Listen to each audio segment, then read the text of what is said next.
Hi folks, welcome to the Finance and Freedom YouTube channel. I am your host Chris, and if this is your first time here, I appreciate that you're here. If you are a return visitor, I hope that you have considered and perhaps even gone ahead and liked a previous video, or you can like this one too. Subscribe to the channel and hit the bell notification so that you'll know when we post new videos. So today we're going to talk just a little bit more about your favorite subject and mine, retirement. And I know it's kind of a boring subject. It was boring during the last video, and it's going to be kind of boring during this one too for some of you. But if you're looking at retirement, even if it's 20 or 30 years down the road, there are aspects that you need to consider, right? So age, health,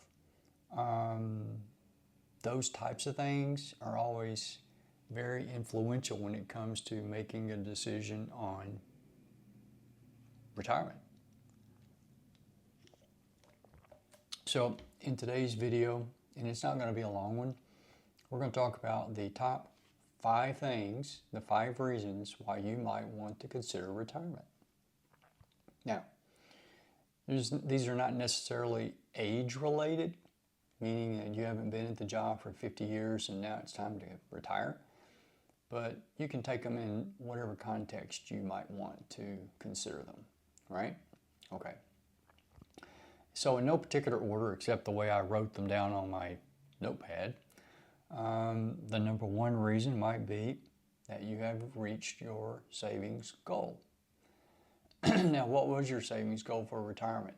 Did you just throw a dart at the wall and go, whatever number I land on, that's the number I'm going to retire at, regardless of age? Well, I hope not, because that's not a really good method of retirement planning. I wouldn't even call it planning. It's just throwing darts at the wall. But if you sat down and considered the real, legitimate reasons for wanting to retire and how and why, similar to what we discussed in the previous video, then maybe your goal was, let's just say $1 million. And you felt for some reason that $1 million was the magic number to get you to up to and across the retirement finish line, okay? So $1 million. Your planning said that you could live on that for X number of years, and based on a number of factors to include your personal health, your family history, health, your spending habits, things of that nature, $1 million, excuse me, $1 million was going to be that number for you. Then you reached $1 million and you're ready to punch out and go to the beach for the rest of your life. Okay, go ahead. That's your number, $1 million. If your number is a lot higher than that, let's say $5 million, are you ever going to reach that?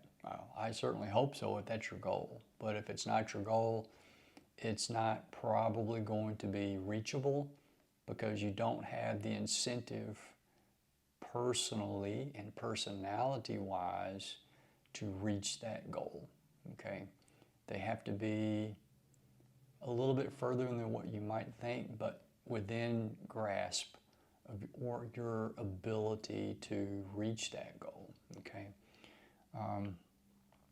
Anyway, we're going to move on, and our next one is more travel and leisure time. And we kind of talked about that briefly during the previous video. But if you want to travel a lot and you have a job, unless you are a remote worker or a digital nomad of some type, then having a regular job and being able to travel can be, as you are probably aware, a little on the difficult side.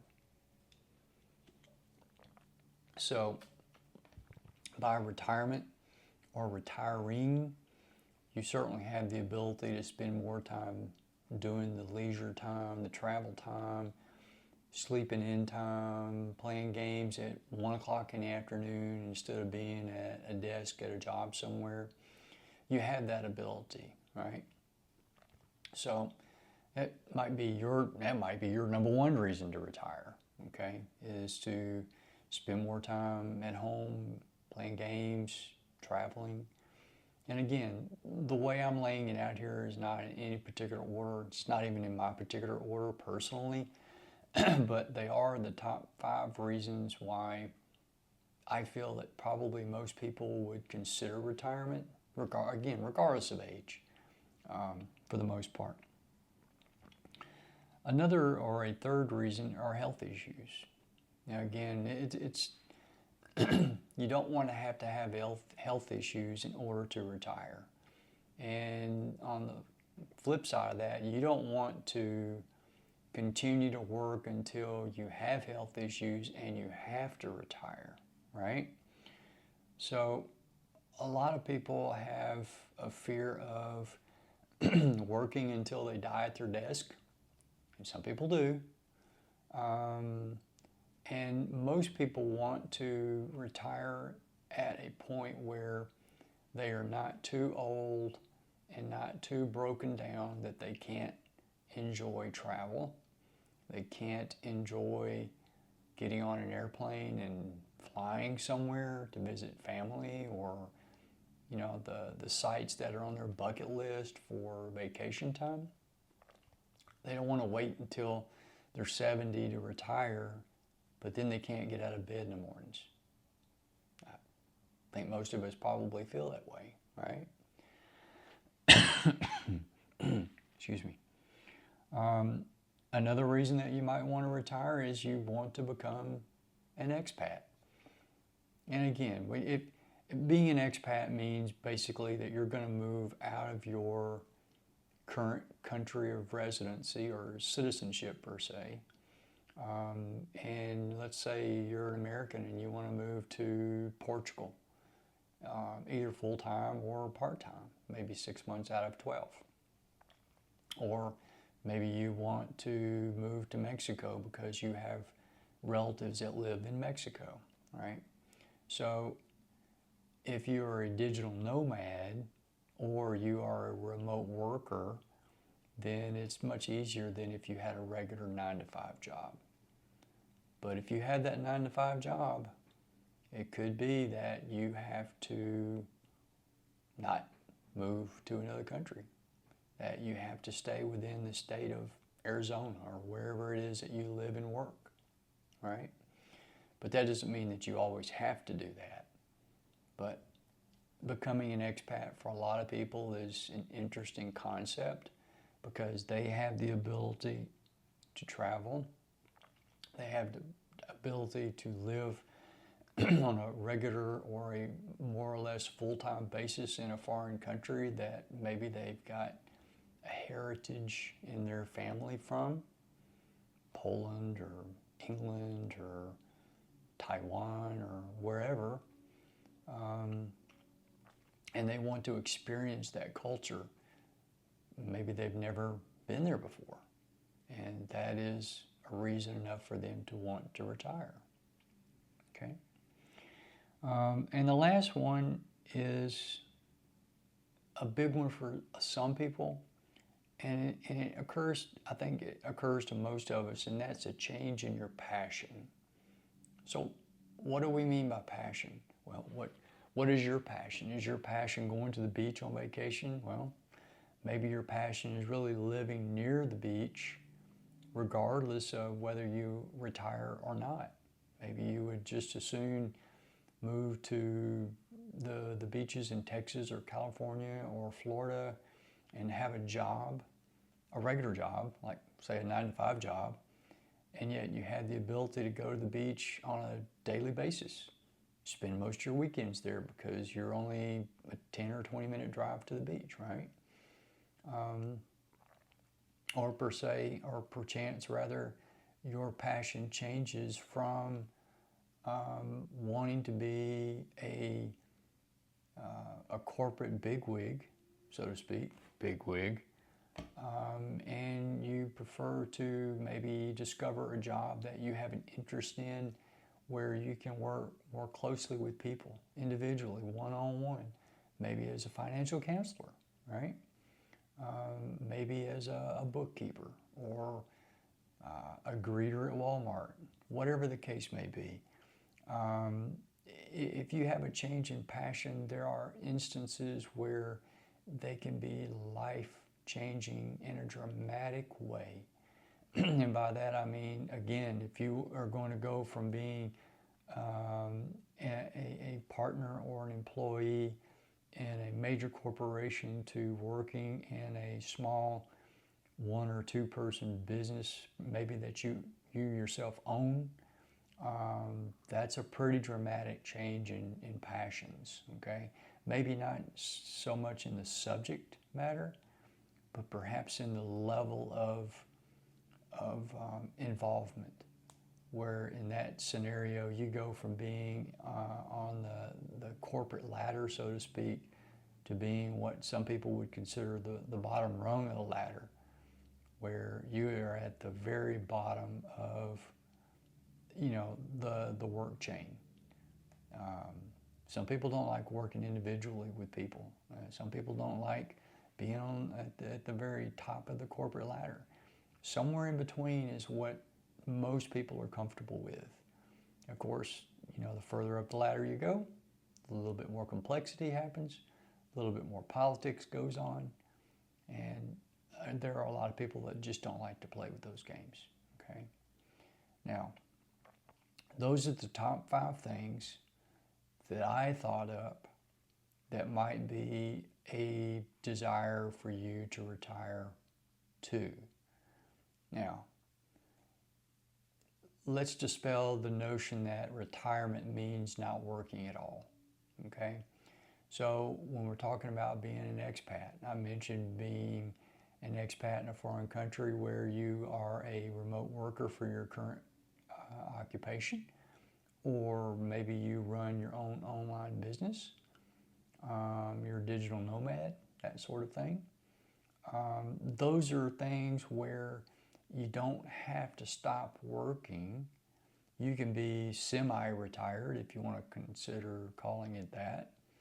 And being semi-retired is almost as good as being regular retired, if that's even a thing, right? Now, by that I mean being semi-retired, you have your own little side gig, or you got your own little one-person business, or you got an Etsy store, or you sell on Amazon full-time, or whatever the case may be.